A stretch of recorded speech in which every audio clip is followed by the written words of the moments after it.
Midnight হরোস্কোপে আপনাদের সকলকে স্বাগত। শুনতে থাকুন বাস্তব জীবনে ঘটে যাওয়া সত্য ভৌতিক ঘটনা।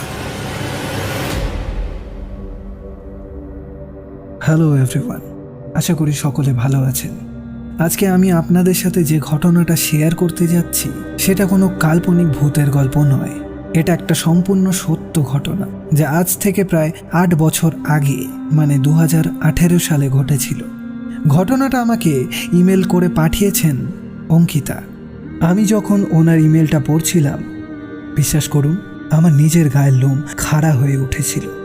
আজকের এই বিশেষ এপিসোডটি উৎসর্গ করতে চলেছি সেই সব বন্ধুদের যারা হোস্টেলের দিনগুলো কাটিয়ে এসেছেন বা বর্তমানে হোস্টেলের চার দেয়ালের মাঝে মুখোমুখি হয়েছেন এক অজানা আতঙ্কের। চলুন আর দেরি না করে সরাসরি ঘটনায় যাওয়া যাক। 2018 সালের জুলাই মাস। অঙ্কিতা তখন ফার্স্ট ইয়ারের স্টুডেন্ট। নতুন কলেজ, নতুন পরিবেশ আর হস্টেল লাইফ। হস্টেলটা বেশ পুরনো ছিল, তবে আধুনিক যুগের সাথে তাল মিলিয়ে রিগ্রাউন্ডিং করা হয়েছিল। কিন্তু হস্টেলের 4 তলায় মানে একদম ওপরের ফ্লোরে সিলিংগুলো ছিল পুরনো আমলের চওড়া কাঠের। ওপরে তাকালেই একটা কেমন যেন থমথমে ভাব আসত। অঙ্কিতারা যখন হস্টেলে জয়েন করে তখন তারা 3 বন্ধু একসাথে একটা রুমে সিট পায়, অঙ্কিতা, পৃথা আর পায়েল। হস্টেলে ঢোকার প্রথম সপ্তাহেই সিনিয়ররা ওদের একটা কড়া ওয়ার্নিং দিয়েছিল। 4 তলার একদম শেষের করিডোরের কোনায় একটা রুম ছিল। সেই রুমে একটা মস্ত বড় লোহার তালা ঝুলত।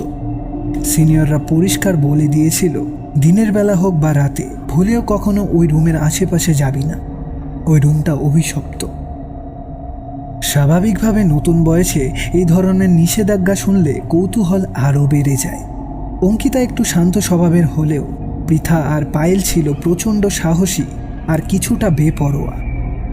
ওরা সিনিয়রের আড়ালে হোস্টেলের স্টাফদের কাছ থেকে জানতে পারে ওই রুমটার ব্যাক স্টোরি।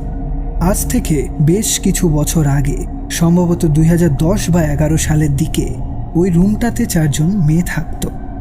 তাদের মধ্যে একটি মেয়ের নাম ছিল তানিয়া।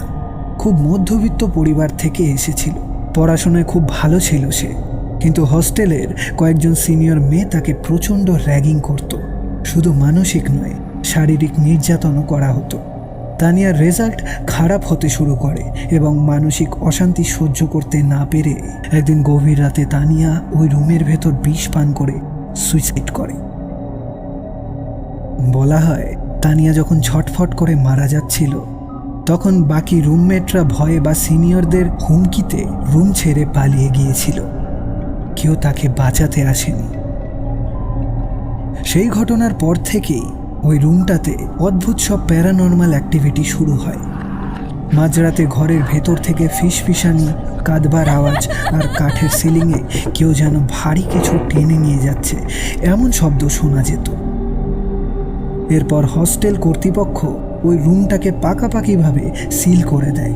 কিন্তু অঙ্কিতার 2 বন্ধু পৃথা আর পায়েল এই পুরো ঘটনাটাকে স্রেফ বানানো গল্প বলে উড়িয়ে দিল। ওরা ভাবল সিনিয়ররা নতুন ভয় দেখানোর জন্য এই নাটক করছে। সেদিন ছিল একটা শনিবার, 2018 সালের অগাস্ট মাসে এক প্রচণ্ড বৃষ্টির রাত। পৃথা আর পায়েল হঠাৎ প্ল্যান করলো তারা ওই রুমের তালা ভাঙবে। ওরা দেখতে চায় ভেতরে কি আছে। অঙ্কিতা ওদের বারবার বারণ করছিল, পায়ে ধরে অনুরোধ করছিল যেন এই পাগলামিটা না করে, কিন্তু তারা শোনেনি। উল্টে অঙ্কিতাকে ডরপোক বলে খিল্লি ওড়াতে লাগলো। একটা লোহার রড আর স্ক্রুড্রাইভার নিয়ে পৃথা আর পায়েল করিডোরের দিকে এগিয়ে গেল। অঙ্কিতা নিজের রুমের দরজার সামনে দাঁড়িয়ে কাঁপছিল। করিডোরের শেষ প্রান্তে গিয়ে পৃথা আর পায়েল ওই পুরনো মরচে ধরা তালাটায় চার দিতেই এক অদ্ভুত কর্কশ শব্দে তালাটা ভেঙে গেল। দরজাটা খুলতেই হস্টেলের ওই পুরো ফ্লোরে একটা তীব্র পচা ভেজা মাটির মতো গন্ধ ছড়িয়ে পড়ল।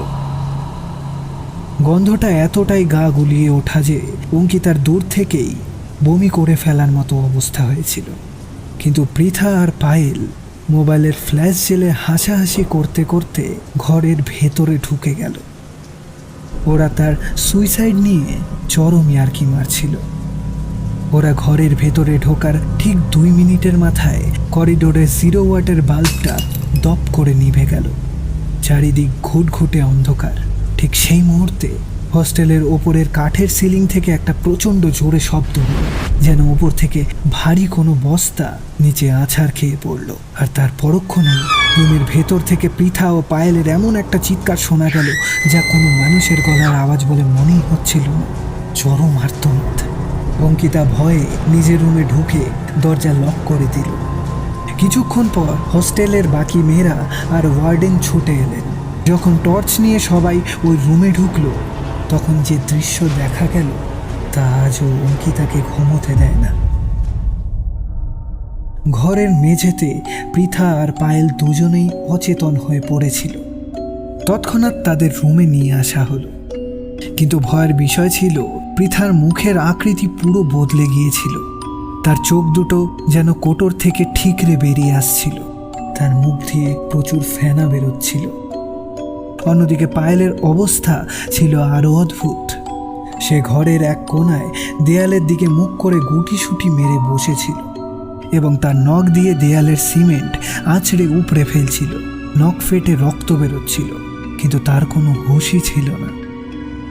ওদের দুজনকে সেই রাতে হাসপাতালে নিয়ে যাওয়া হয়, কিন্তু পরদিন সকালেই হাসপাতাল থেকে খবর আসে পৃথা মারা গেছে।